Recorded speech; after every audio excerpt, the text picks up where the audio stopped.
Afternoon, everyone in the room, as well as the people who are connected online on the YouTube and the Zoom. So welcome here for the IPA DAE CV Raman lecture by Dr. Priyadarshini Karve. Now, before we get started, I would like the General Secretary to Aradhana to talk about the IPA first and give us a brief introduction on that. Okay.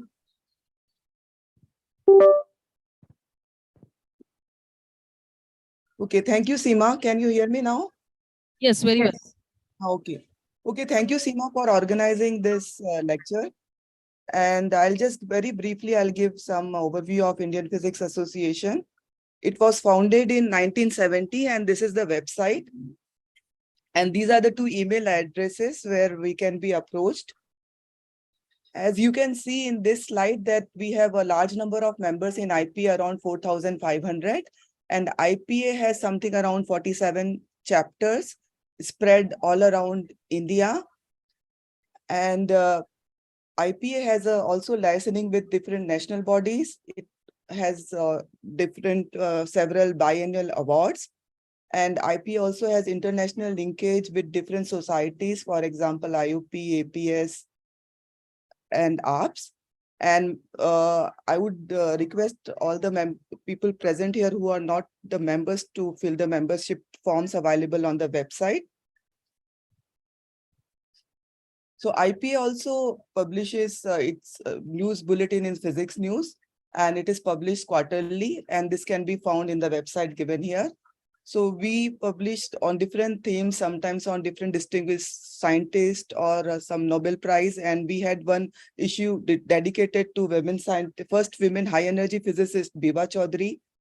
We also have features like featuring some articles or physics department of different universities and institutes.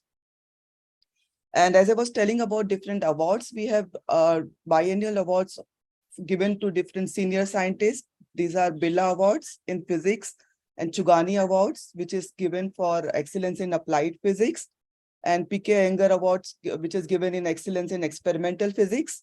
Then we have different Young Scientist Award given on different subjects like astrophysics, on physical sciences, and also on nuclear physics, high energy physics. We also give best thesis awards on different subjects like high energy physics, nuclear physics, solid state physics. And this is the office bearers, which in last 2020, 2022, and you can recognize Vandana here, which she was very much instrumental in organizing this lecture series, this lecture. And these are the present office bearers. So since 2017, IPA has started a Gender in Physics working group. So this is actually a platform to address various issues related to gender parity in physics profession. So this working group also has been newly made, and Vandana is the chair of this working group now. And this is how one can join the IPA. When you click on this website, you can actually, it is very much user-friendly to become the member. And I invite many of those who are not the members to become member. And this is just a glimpse of different physics colloquium which have already happened. And this can be accessed through the website. And I thank you, and I request you to just to proceed with the lecture, and I don't want to keep you waiting, and I stop sharing here. Thank you very much, Dr. Aradhana, for a nice introduction to the IPA. And if I understand correctly, students can also join, right? What you mentioned? Yes, just to be also join, and there is also annual membership. If you go to website, there is a student membership form, there is annual membership form, life membership. Okay. Thank you, Aradhana. Thank you. Welcome. Started with the lecture, and before that, I would like to give a brief introduction to our speaker today. So Dr. Priyadarshini Karve completed her PhD from the University of Pune back in 1998. And since then, she has an illustrious career of spanning 25 years, where she invented a number of improved biomass burning cooking devices to reduce the smoke in the kitchen, as well as the dependence on the firewood when it comes to the domestic cooking especially in the rural areas. She has also worked on decentralized organic waste to fuel technologies. In past 10 years or so, she has been more focused on devising and promoting strategies for the low carbon and sustainable urbanization. She has invented an easy to use Samuchit carbon footprint calculator for the urban Indians. So we should all try that at least once and see where we stand with our carbon footprint, and conducts a workshop on the climate friendly lifestyle and sustainable urbanization, etc. Now, Dr. Karve has been quite enterprising. She is the founder and director of Samuchit Envirotech, a social enterprise that promotes environmentally sustainable energy and lifestyle products. She is also a co-founder of the Orjobox LLP, a green startup focused on the renewable energy for the cooking. So this, I think she will mention in during her talk, so we'll know more about it in a few minutes. She serves on the governing and advisory bodies of a number of international and national organizations. She is currently also the national convener for the Indian Network on Ethics and Climate Change. So all these are important topics which are of current relevance and of the future relevance too. She is associated as a visiting faculty with many of the education institutes around. And she's also co-editor of the Sakshanik Sandhar, which is a Marathi e-periodical on the science and education. Her work has been duly honored by several national and international awards.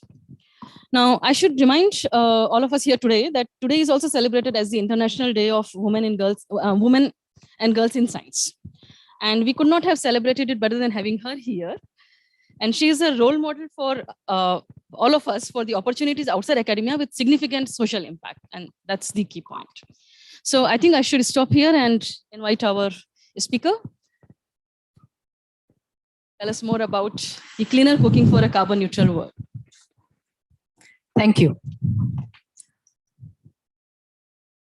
Thank you very much. And I really feel honored to present this talk here today for Indian Physics Association.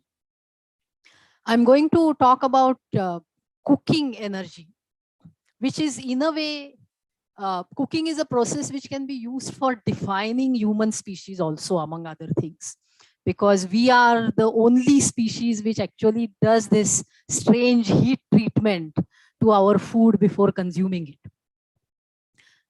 Energy use, like the first energy use probably was for cooking from humans. And climate change is a phenomenon linked with our energy use. And yet, when we talk about energy in the context of climate change, cooking energy hardly ever comes in the discussion. It is always about electricity, mobility, and so on. So this is a slightly neglected area that I have been working on. And I hope that I'll be able to bring out some of the finer nuances and highlight why this is an important frontier area, particularly now when we are trying to battle climate crisis. When I started in this field in 1990s, this used to be the popular refrain that eventually LPG is going to reach everywhere. And by about 2015, this problem of pollution because of cooking will be solved. So there is not much need to do any R&D in this field. In 2020s, this is what people are now saying, that electricity is now reaching everywhere. And everyone will start cooking with electricity and this problem is going to automatically get solved. But what is the reality? What are the numbers telling us? So this is data from International Energy Agency that there are about 770 million people with no access to electricity. And there are 2.6 billion people worldwide who are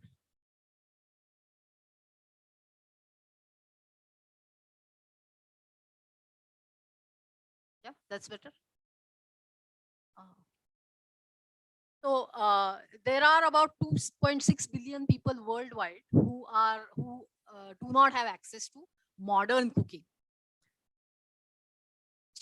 Actually means, and this is something which we have to understand that there are about 1.8 billion people who have access to electricity, but they are still cooking on the so-called polluting fuels.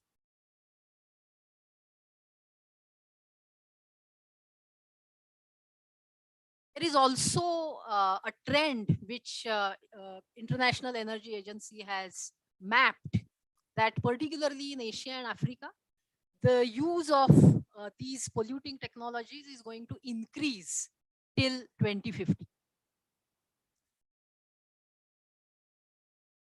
What are these polluting technologies? So this is related with biomass fuels.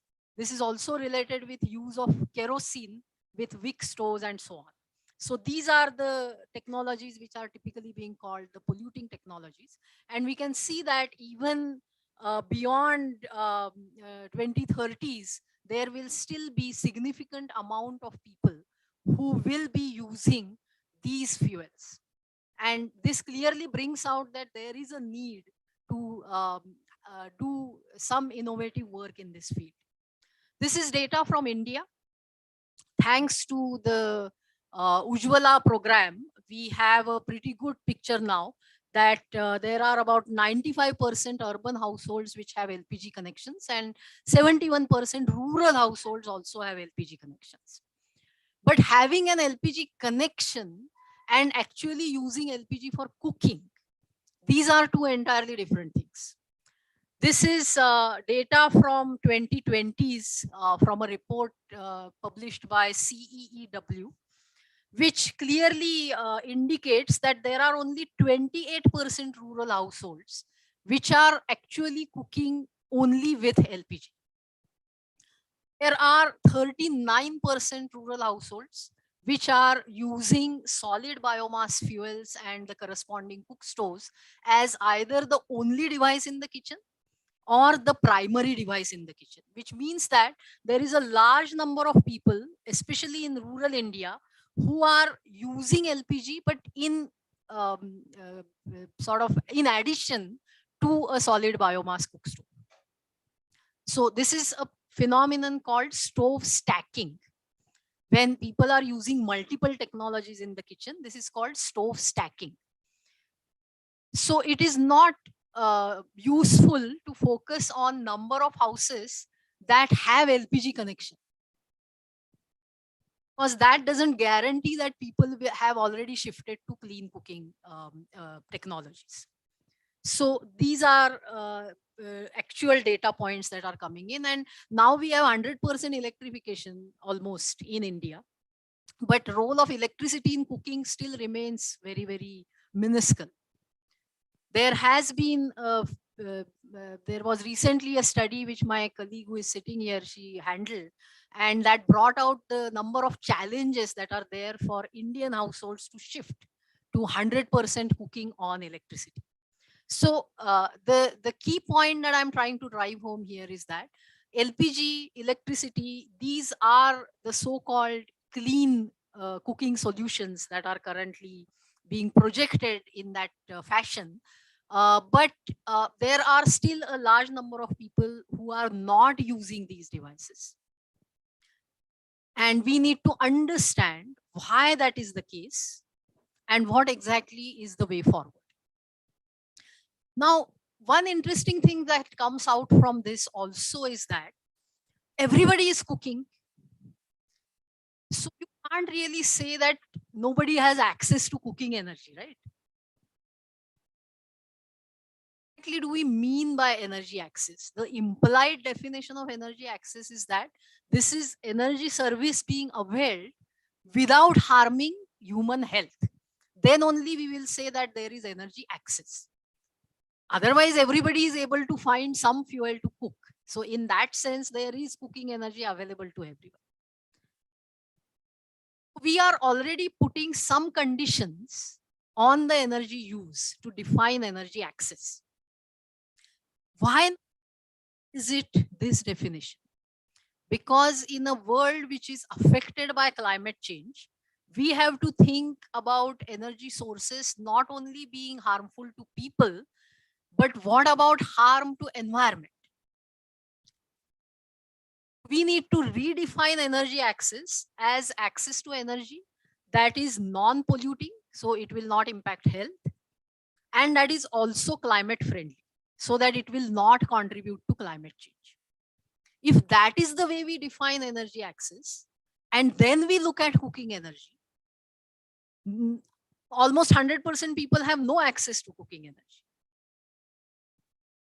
Because the pinnacle of cooking energy currently is LPG and electricity, both of which are contributing to climate change. So if we start thinking along these lines, then this is one sector where sky is the limit. An entirely new thought process has to come in. So if we look at this range of cooking energy technologies that people are currently using, on one extreme, we have these traditional cook stoves, which are using all types of solid biomass fuels, from wood to agricultural waste to cow dung cakes, and so on and so forth. Whether these are contributing to climate change depends actually on the context, because there are possibilities of harvesting these fuels without contributing to human-induced climate change in a carbon neutral way, sustainably. And if that is the case, then actually these are the fuels which are good for climate. And that is not the case, then we know that, there is ample evidence to show that these are leading to greenhouse gas emissions in the form of carbon dioxide, methane, black carbon, and so on. But it is all a matter of context. As far as health is concerned, no doubt about it, traditional cook stoves with traditional solid biomass fuels, these are polluting. There is a lot of data available on this. There are documented long-term studies which clearly show that there is an adverse health impact for women and children because of long-term exposure to smoke in the kitchen. The other extreme is cooking with LPG and electricity, which is there in all modern kitchens, urban kitchens particularly. Now, all the fuels are contributing to greenhouse gas emissions. And this is not great for climate. So far, it has always been said that these are clean fuels and therefore not having adverse health impacts. But this is also changing now. Two things. One is because of climate politics, even access to these fuels is becoming uncertain, especially in the context of LPG and natural gas. Natural gas, currently we know the entire political situation is leading to increasing the prices of natural gas. LPG is a byproduct of petroleum refining. And because of climate change, there is a push in all sectors to move away from solid and liquid petroleum fuels towards gaseous petroleum fuels. So then what happens to availability for LPG? If petrol and diesel is going out, then where is the LPG going to come from? So there are great uncertainties coming in as far as availability of these fuels is concerned. And secondly, research papers have now started appearing which imply that even LPG and PNG are bad for health. Now, I'll take this with a pinch of salt because there is a bit of a politics involved here also. In the 1990s, when there was this big push being made for LPG, there were papers being published everywhere how bad smoke from biomass fuels is, etc., etc. Now, our own work at that time clearly showed that if it is a traditional house, which has naturally a lot of ventilation, and if a traditional stove is being operated in a traditional house, then there is no smoke staying inside. The outside and inside air pollution, there is hardly any difference. And main contributors to those pollution, pollution which is seen in rural areas is dust and stubble burning of agricultural waste. So basically, if the stove is being operated in a traditional rural house, then it is not really producing the kind of impact that was being claimed. The main problem at that point in time was these traditional cook stores operating in cement concrete houses. So more of an urban low income bastis and semi-urban areas. That is where the indoor air pollution was a big challenge. And yet the picture was being painted that this simple looking cook stove is some kind of a big villain. Now suddenly electric cooking appliance companies are very active in the clean cooking sector. Induction stoves are coming in, electric cookers are coming in, and papers have started appearing which show that LPG is bad for health and therefore everyone should be moving towards electricity. So let's understand this context also. But this seems to indicate at this point in time that these solutions which were sold to us with this idea that we are solving the health problem are not actually solving the health problem probably, and are bad for the climate anyway. So what exactly have we achieved by taking this route of pushing for fossil fuel based cooking energy? And that's a very strange phenomenon if you think about it. In every other sector, we are talking about moving from fossil energy towards renewables. This is the only where a potentially renewable energy source is already being used and people are being pushed towards a fossil energy source. So that is just not in line where with energy providing a solution to climate change. Let's talk about this question a bit. And this is something which has bothered me a lot, that I myself entered into this sector more from a physicist perspective, that this is a energy conversion device where you input energy in the form of fuel and you are going to get heat output. So you use the understanding of combustion, you use understanding of fluid dynamics to map the airflow through the stove to improve its design. And in the lab, the parameters that you use for improving the design of a solid biomass cook stove are its efficiency and its emissions. So using all of that laboratory infrastructure, you develop a cook stove which gives you double the efficiency of a traditional stove and reduces the emissions considerably. And when it is introduced in the field, nobody is willing to use it. And this is the case even with LPG. We have seen that there are people, I mean, large number of people have LPG connections, but continue to use on traditional biomass stoves. Worldwide, there are people with access to electricity, but still continue to use traditional biomass stoves. So what is this? What is going on? There are a number of reasons for that. If we think about it in the context of LPG, which is relevant in the Indian context, that with all this hyped program of increasing LPG connections, why is it that still a large number of people are not using LPG? Obviously, one reason is affordability. The costs have increased, subsidies have been taken out. In a way, this is actually cruel that we expanded LPG connectivity. We gave people the experience of cooking without smoke.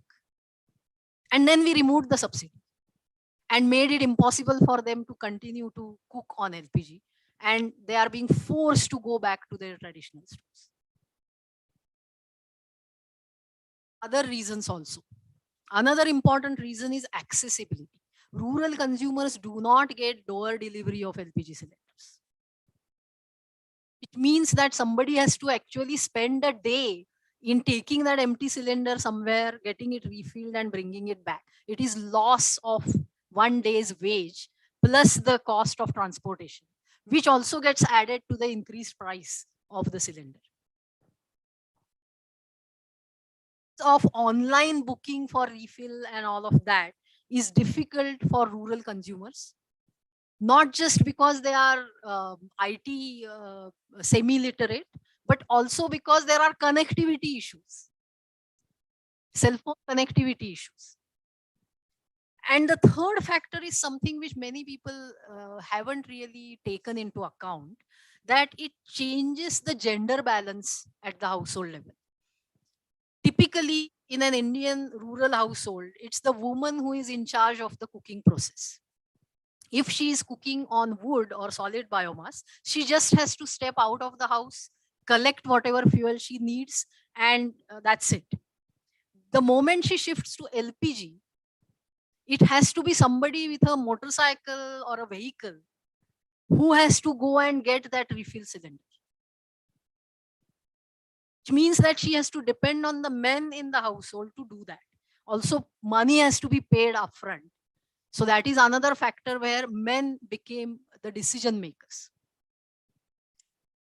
Now, I have talked to rural communities, and in one village, a guy actually said to me very plainly that he has the money, he has the time, he has the means of going and getting an LPG refill cylinder, but he deliberately doesn't do it for 3-4 months. Because his fear is that the women are getting lazy. Because once the cylinder comes, they do all the cooking on LPG. The cylinder gets over. For 3-4 months, he just sits around, makes them cook on wood. And then maybe they are nagging him, blackmailing him, whatever. Then ultimately, he will get a refill cylinder. So control of cooking energy suddenly shifted to men. And that unfolds in a variety of ways in the household. So this is a interesting sort of a social impact of this shift, which nobody has really studied or is talking about. There is another very big factor which also is being ignored, and that in the rural context, a cook stove does much more than just cook. The graph that you see here, this picture, is from a study from a colleague from an international organization that I am part of called Cleaner Cooking Coalition. I'll talk a bit about that as we go along. This work was done in Mexico by Dr. Omar Macera. And you can see here what are the various time frames and the power requirements for different tasks that are done on a typical stove that is used in that region.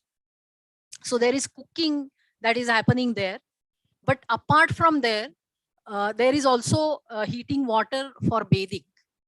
People also cook animal feed. And in many places, the stove is also used for space heating in cold climatic conditions.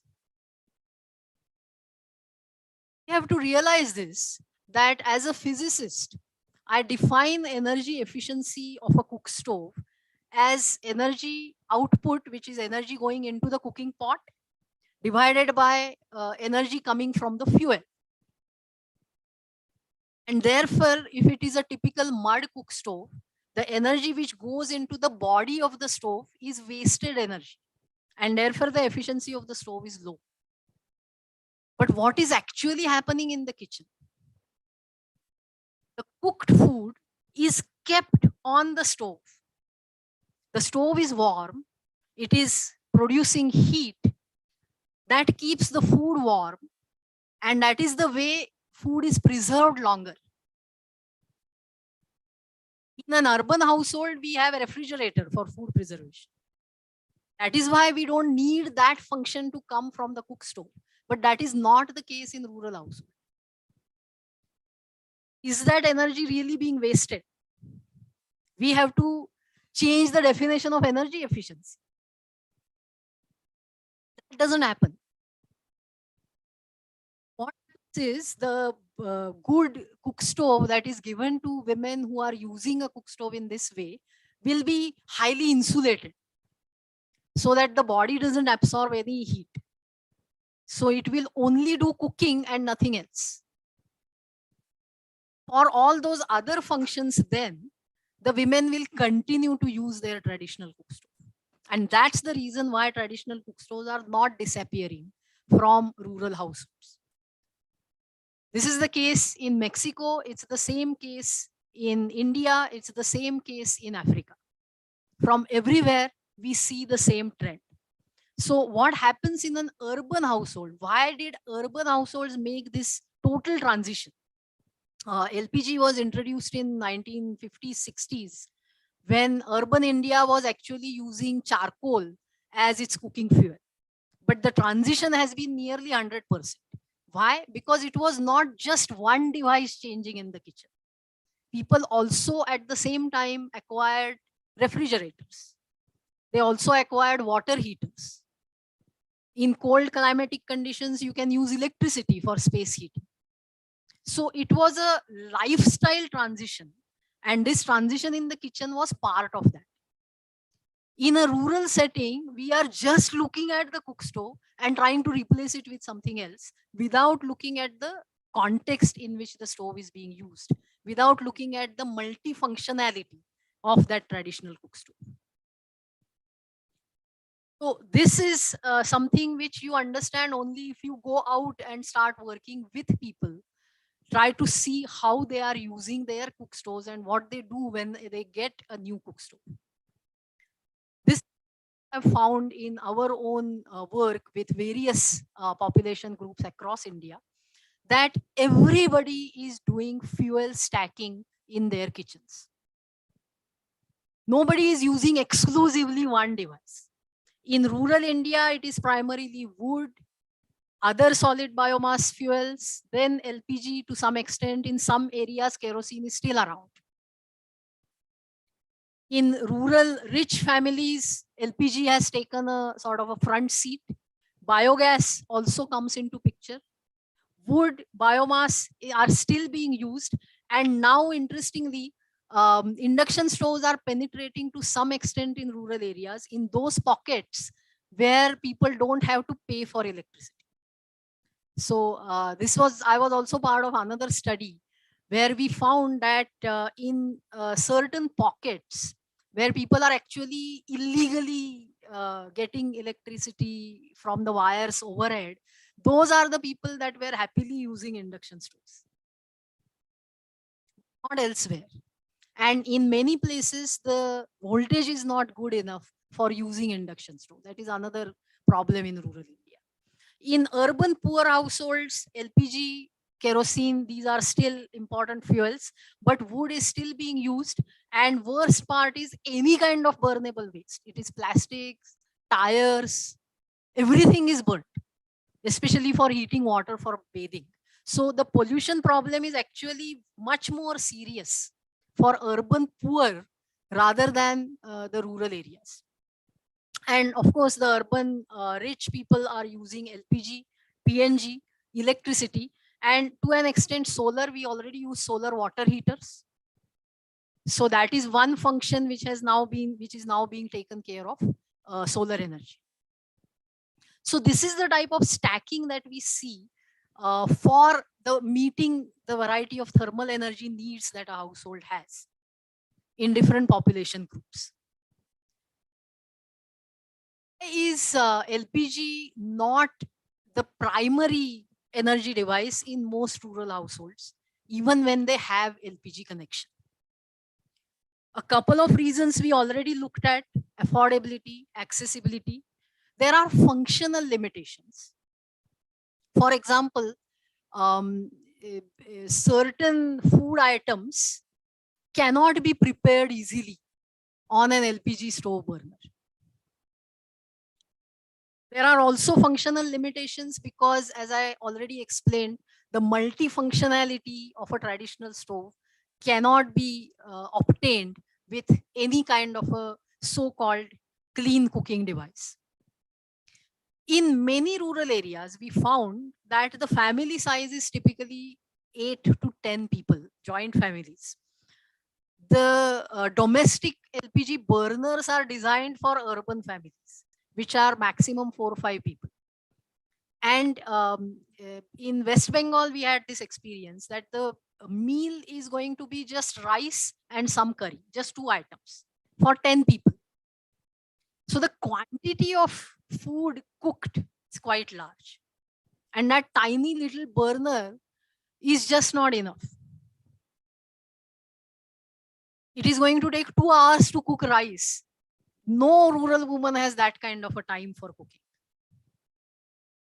That is also one huge big reason, because if you go for a large burner, then the LPG will get finished off very quickly. So that also increases the cost. So there are some of these practical issues. There is also a lot of pressure from family and peer. I mean, that whole sticking to the traditions. And as I mentioned, the men are unhappy if women's work is seen to be reduced. All of these things are also playing a role there. And of course, there is a fear of accidents, especially around using LPG cylinders. Are there any cook stove options there which we can think of as something which is both good for health and good for climate, and at the same time will meet all the thermal energy needs that the users have? Unfortunately, there are no silver bullet solutions at this point in time. There is no single energy device which does all of these things. Devices that we are introducing, what you see at the top here, this is a 2-pot stove with a chimney. This corner in the wall is a sort of a concealed chimney pipe. Was one of our projects in Assam, where the tea estate workers were using traditional cook stoves.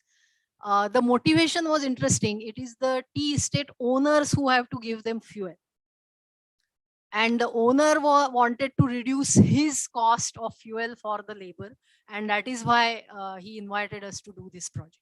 So we gave them cook stoves which met their user needs.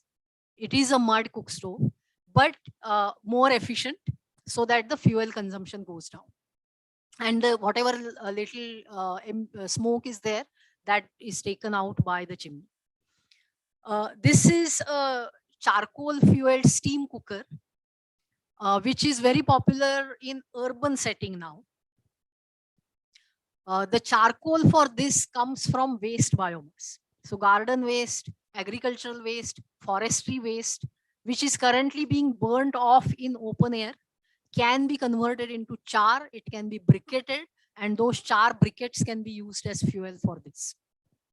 This is another stove, which is a gasifier stove.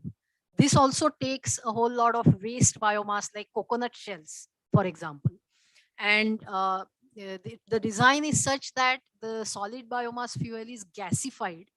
The gas burns. So under the pot, the flame that you see is actually the wood gas that is burning. And charcoal is left behind in this as a byproduct. So this is a stove. It's like a nuclear breeder reactor. It uses one type of fuel, gives you energy, and it produces another fuel which can be used in another device. Charring kiln, which can also be used as a cook stove. But basically, this is the device that we designed for converting all types of waste biomass into renewable charcoal. We also now have option of solar cookers, and hopefully I'll be able to show you a video at the end with various types of solar cookers. It is no longer just the old single box type solar cooker. And biogas is another interesting technology. Everybody is typically familiar with gobar gas, which is a rural intervention. What you see here is an urban biogas system. It is run on food waste, kitchen waste and food waste. You can put it in your balcony. This is the digester, and this is inside this this mesh is a balloon which can hold the gas, which is then taken into the kitchen. So this is a food waste biogas system which can solve the waste problem, organic waste problem, even in an urban setting. So all these variety of renewable energy based technologies, all are clean burning and all are climate friendly, because we are either using waste biomass, which anyway is going to be burnt off or composted, and we are using solar energy, which is of course zero carbon. that we have been promoting, that we should change the stack rather than trying to find that one device which will do everything. Anyway, people are using multiple devices. So let's give them a set of multiple devices which will be good for health, which will be good for climate, and which will also meet all the user needs. So these are the stacks that we envision will sort of address this problem going ahead. In a rural setting, we can have locally processed biomass fuels like char briquettes, biogas that I already talked about. One can also talk about biomass briquettes and pellets. There are stores being designed to burn these type of fuels without any pollution. Solar cooking in some locations will make sense, even in a rural setting. And LPG electricity, whenever and wherever it is available, can be used as a backup. We, of course, need more user-centric innovation here. There are a few designs that are out there, but if there are more cook stove designs meeting a variety of needs, then people will get options and they will be able to make a stack which works the best for them. In the urban setting, again, processed biomass fuels, because in cities, waste management is a challenge. We have food waste being generated in our houses. At each individual house level, one can operate a biogas system, convert one's organic waste into cooking energy. There are gardens in city setting. Garden waste is another problematic waste material that can be converted into char. And box is that every person who cooks food should be able to cook at least one meal using renewable energy devices. Enjoy this meal cooked completely on renewable energy and contact us to know more about how you can start your journey of sustainable cooking.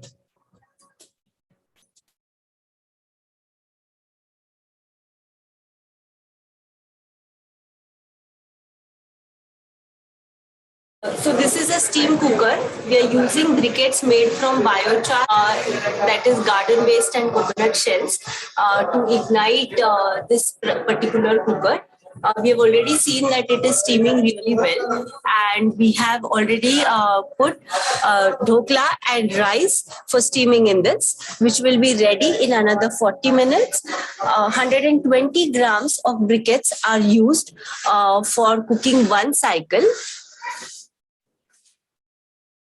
Strips can be made at home from our newspaper racks. These are newspapers folded and then dipped into our regular paraffin bags.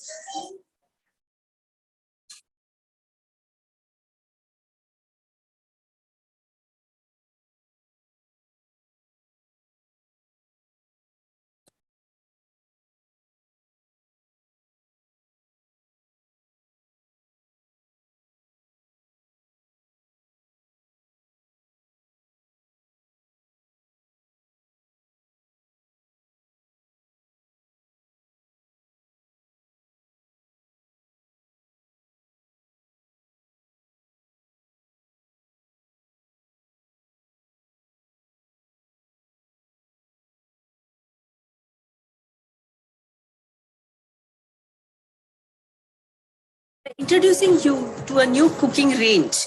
This is the Future Devices kitchen.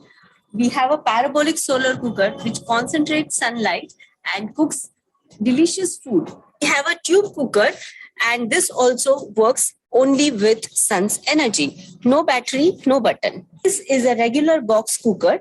We are using it for roasting right now. Right now, we are drying onions. This is a small toy cooker which is useful for children who just want to start their cooking journey with the sun's energy.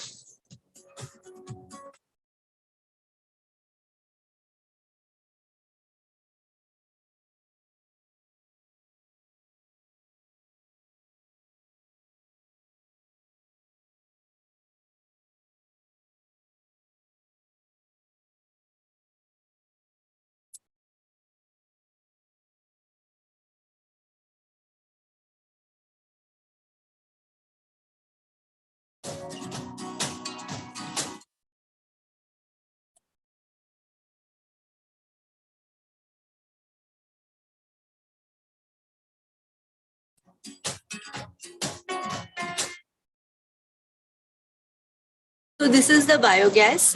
We are using biogas for which is generated from food waste. That is, whatever leftover food is there.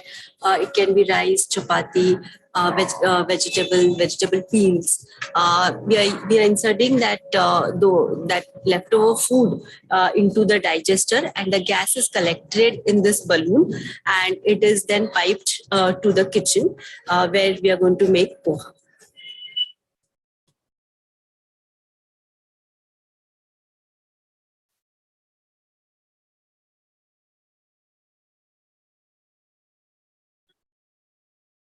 We are going to make our next snack item on biogas. This is the biogas piping that is coming. We are using a biogas that is generated using the food waste. And you can see that this is how we ignite it.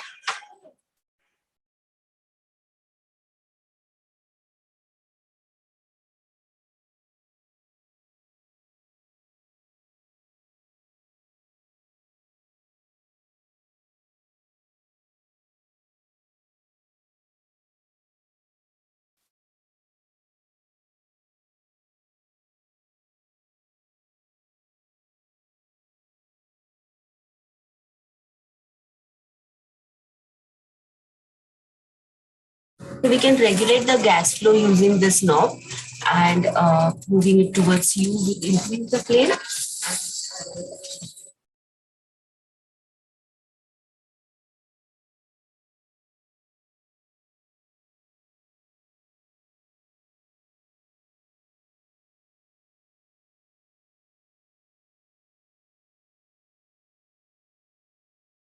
Let us check if our dhokla is ready.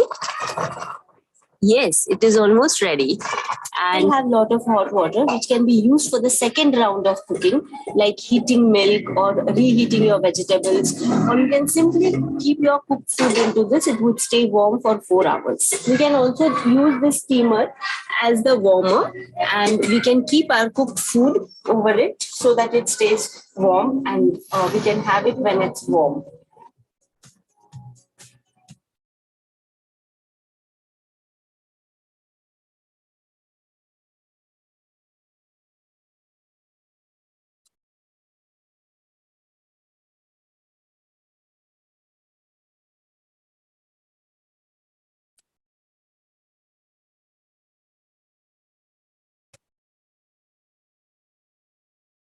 We are making a brinjal vegetable in the box cooker. Pulao mix is ready, and now we are going to keep it on our parabolic solar cooker for cooking.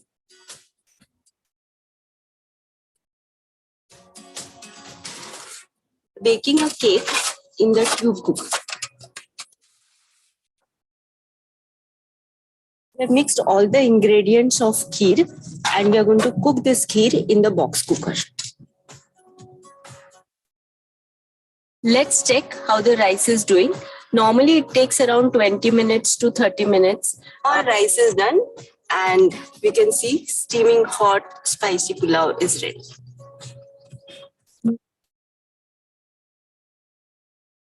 The cake is almost done. The kheer is also steaming. The vegetable is also ready.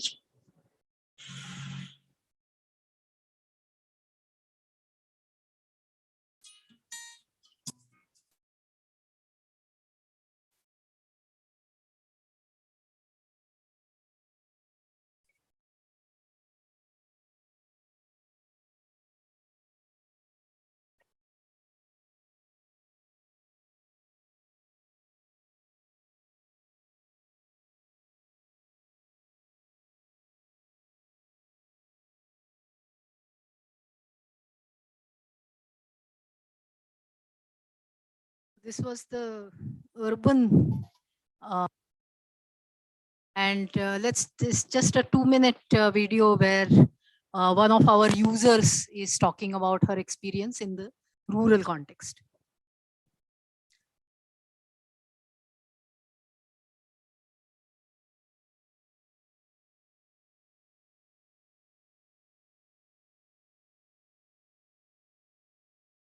Just you that has the subtitles.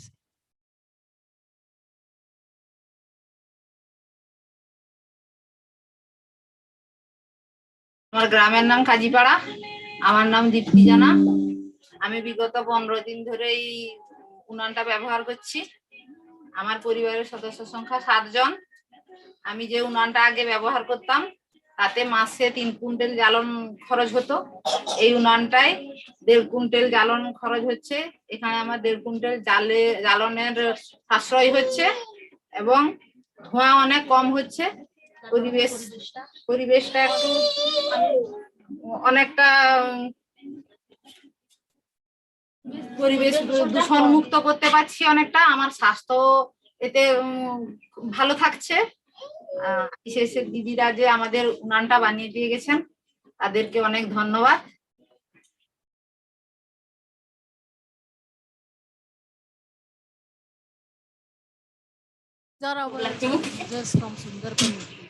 আমার নাম মমতা পাত্র, আমার বাড়ি কাকরাজি।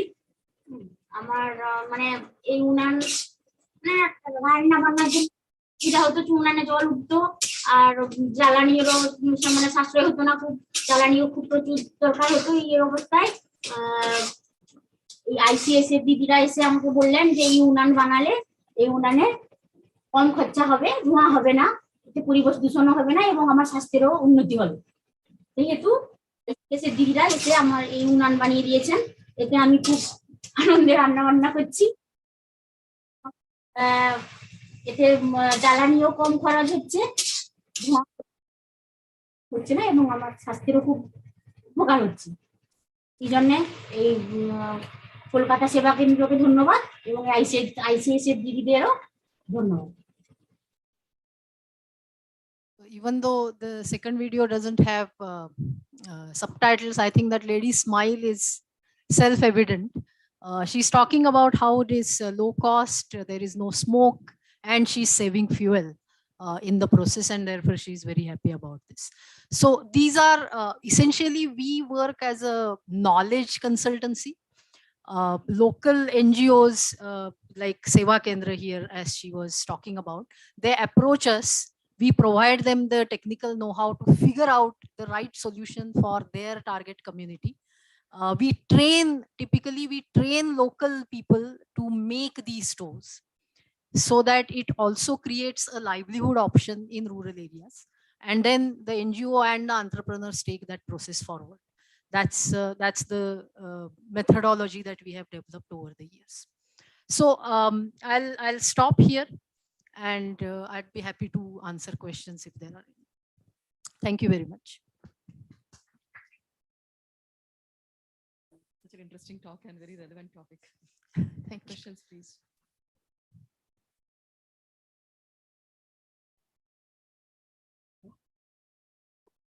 Can I just make a comment?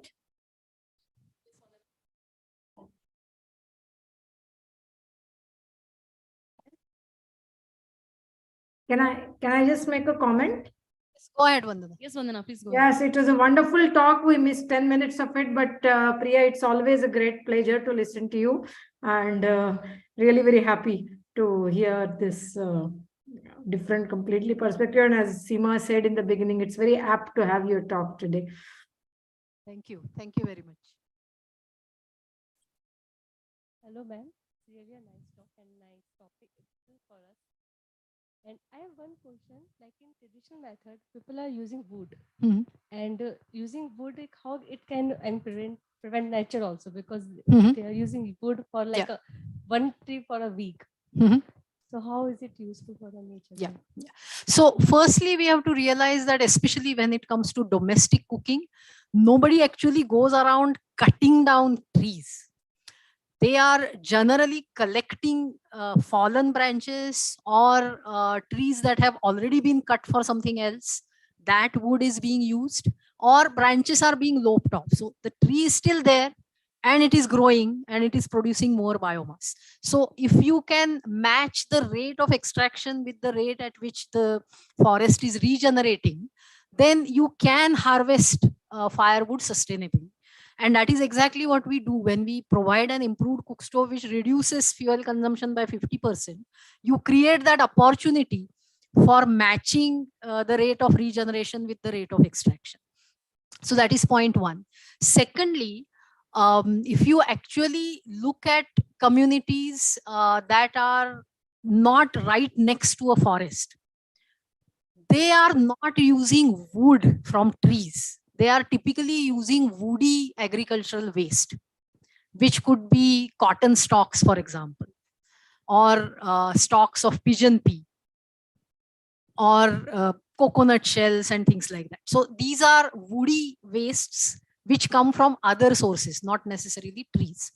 In the low rainfall areas, prosopis trees are sort of taking over the landscape. This is a invasive species. And if rural people actually stopped using wood in those areas, then it will, governments will have to spend money on controlling this invasive species there. So that is it's a very fast growing plant. And it is being kept under control by villagers who are using this as fuel. So there are, of course, there are pockets where you will see that deforestation is happening because of cooking. But those are small pockets. In most places, the biomass that is used, particularly in domestic cook stores, is sustainably harvested. In the Indian context, of course. Each location has its own context. So for example, in Africa, charcoal is being used. So wood is cut, that is converted into charcoal and then used as fuel. There your extraction is far more. And therefore there is a serious issue of deforestation there. But not so much here. Here forests are anyway being cut for a wide variety of other purposes. So people don't have to go in the forest with an axe to cut trees for cooking fuel.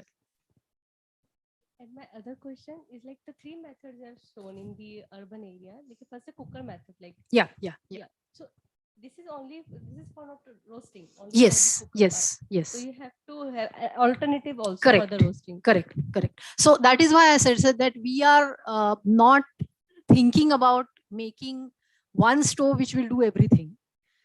We have to combine a collection of cooking energy devices in such a way that all the functionality can be achieved.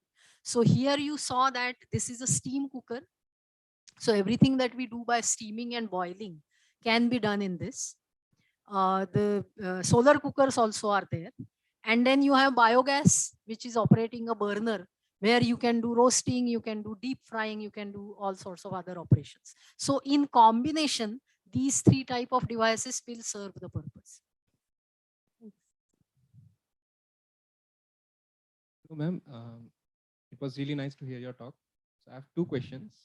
One is that the charcoal pellets that are being used in these technologies that you were talking about, they are also producing carbon while the cooking is going on. So it's not exactly carbon neutral, I must say.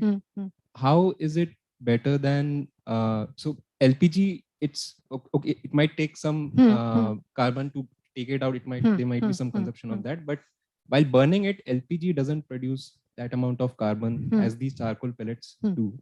So how is it better when it comes to the carbon neutrality? So firstly, you are confusing between pollution and carbon neutrality. Carbon neutrality has to do with excess carbon dioxide going into the atmosphere. When you use any fossil fuel, you are extracting carbon from underground, burning it, it is producing carbon dioxide, which is going and sitting in the atmosphere. There is no new fossil fuel being regenerated in the underground anymore. Those geological conditions do not exist anymore. So there is no path bringing that carbon back. We are only putting additional carbon dioxide in the atmosphere, and that is causing climate change. So that is the climate connection as far as LPG is concerned.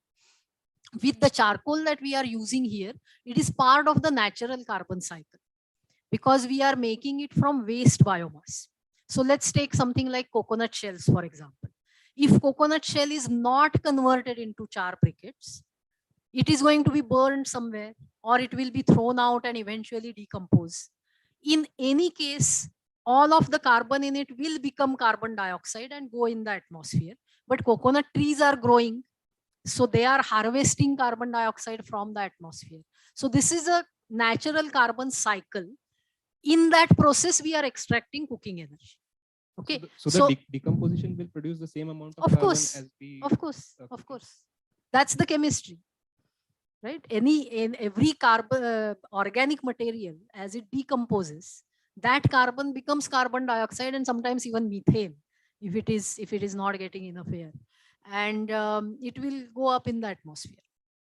So as far as pollution part is concerned, as I told you, now data is coming that even LPG is producing pollution, which is harming people's health. Charcoal does produce carbon monoxide. Now here in this cooker, you use only 120 grams of charcoal to cook for 4 to 5 people. So this has been designated as the world's least polluting charcoal cooking energy device because of the very small quantity of charcoal that is used. Carbon monoxide is a deadly pollutant. If in a closed room, if you burn charcoal, it will fill with carbon monoxide and you will die. Fortunately, in India, we don't live in insulated houses. Our kitchens are not totally airtight closed. So if these devices are used with proper ventilation, that danger gets taken care of. And that is what we inform the buyers, of course. So yes, there is a small possibility of carbon monoxide exposure there, but it is relatively much less in this cooker. Also, once you put food in this, you can go away. You don't have to sit near the cook stove, whereas in the case of LPG stove, you have to be there to turn it off. Here, you arrange the whole thing, you can put it in a corner, you go away, do your work. So that direct exposure to pollution is not there. The charcoal will get over, the stove will stop working, food will stay warm as long as it is closed. So it even after 3 hours, if you open it, you will get piping hot food. So these are some of the ways in which one can avoid exposure to pollution and the health impacts. Okay. And the second question is, so there was a lot of talk about biodiesel from plants like Jatropha, I think. And so has it been completely phased out? What is the status of that? It was headed towards failure right from the first day. It was essentially a land scam rather than anything else. Because, I mean, think about it logically, that you have to plant something, then harvest only the seed. And the whole projection was that you can plant Jatropha on lands which are degraded. So naturally the yields are less. The oil content in the seed is less. So it was never going to be commercially viable. And botanists, my father is a botanist here, and they have been pointing it out right from the beginning that this is not going to work. Engineers don't think like botanists. They think that input is going to come in, we make diesel and we will fly aeroplanes. But even I had written an article on this and showed by calculation that if you want to actually fly aeroplanes by using biodiesel, then how much land area do you need under Jatropha? And how are you going to harvest the seeds and collect them and bring them to the biodiesel factory by burning diesel in a truck? You will end up burning more diesel for collecting those oil seeds than the diesel that you are going to produce from them. So even on the paper, calculations were showing that this is not going to work. And yet, I mean, people actually had to fail in order to agree to that. Following up on this, I have just one question that when we talk about, for example, the biogas, or even the jackets, the briquettes we are talking about, but even sort of given household, whatever the waste we generate from the kitchen, basically, fruits, vegetables, and whatever. So how much is that consistent, like usage and the use back? Because that becomes important when it comes to the commercializing or the wide scale use. Correct. So here you can look at it in 2 ways. One is how much waste I am generating in my household, which is typically about 0.5 kilogram on a daily basis. From 0.5 kilogram food waste, you will get about 100 grams of LPG replacement.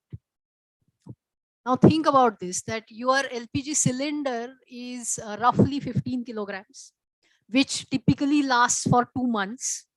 So you are using 15 kilograms over 60 days. So daily consumption is about 250 grams. Out of that, if 100 grams comes from biogas, that is at least one meal cooked on biogas. So you have already gone partially carbon neutral. There is another way of looking at it, that you install a biogas plant and you tell all your neighbors that I will take your food waste.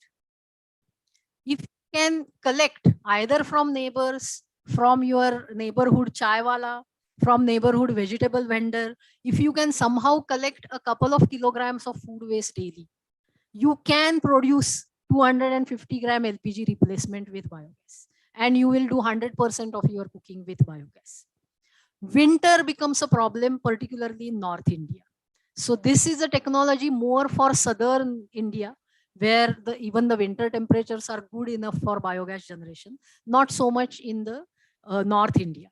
So that is also the reason why we keep on saying that don't think about one technology giving you all the solutions. It has to be combinations. So in winter season, for example, biogas generation is low, but the sunshine is still bright enough for solar cookers to work. So this combination of solar and biogas works perfectly all year round. So from this bio waste to get into, for example, the charcoal. Yeah, so charcoal, yes.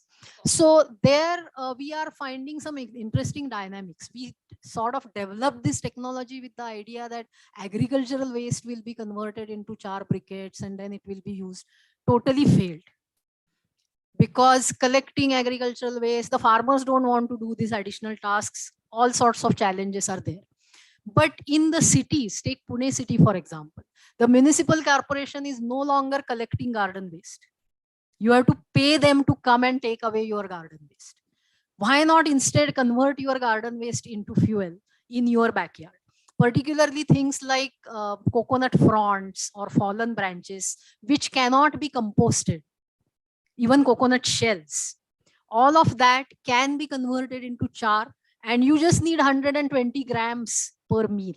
So that's a very small quantity that you require. Coconut shells is a huge resource available in cities. There are Udupi restaurants, there are temples, and this is one waste that nobody knows what to do with. Is it a dry waste? Is it a wet waste? You can't put it in a composting system. So this is ideally suited for making biochar. We are in fact working with waste management companies to create a livelihood option around this, that people can provide this service of managing your garden waste or take coconut shells from various places and convert it into biochar. Char can be used as fuel. It can be added to soil for improving soil quality. We are making even some other products out of it. So there are a variety of products which can be made from this. It can be a very lucrative business opportunity. Maybe some startup opportunity. Yes. Any further questions? So I wanted to ask about heating batteries you mentioned. So heat batteries. Heat batteries. So it is made or not? Means so there are some attempts that have been made. It's a phase change material basically, and I think recently a stove has been launched by Indian Oil of all the people, which uses apparently the heat battery system. Now there can be issues around degradation of the phase change material. Like what is the battery life? Because every time the phase is changing, the material is slowly degrading. So those issues are still there, but that is the way forward for really making solar cooking universal. Because ideally, picturize this, that if you can have these batteries, like for example, which looks exactly like a hot plate, but inside you have this phase change material. So you can have a cylindrical trough solar cooker with a cylindrical concentrator, so that it's a line focus, and you have multiple batteries sitting in it.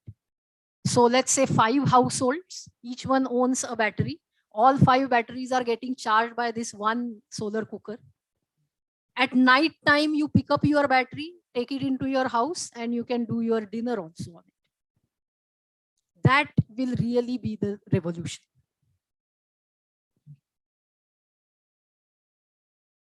No further questions, then we should thank the speaker once again. Conclude, it was a wonderful lecture. So Aradhana is there, yeah. Yeah, same here. It was very informative, and then I think it should be this kind of lecture should be held in other places also. It will be very, very useful. Thank you. Thank you. Thank you very much. So we also thank ISER Pune for organizing the lecture.